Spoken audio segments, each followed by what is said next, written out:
সুজি রান্না করছি সকালে নাস্তার সাথে খাওয়ার জন্য, রুটির সাথে খাবো। সব কিছু একসাথে এর মধ্যে দিয়ে দিছি, কারণ প্রথম থেকে দেখালে ভিডিওটা বেশি লম্বা হয়ে যায়।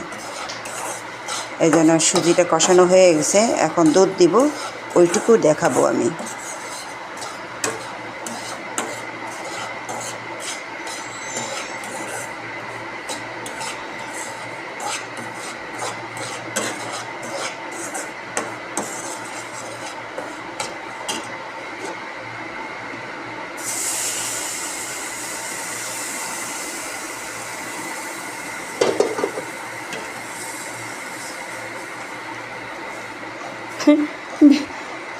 ক্যামেরা চলে গেছে অন্যদিকে।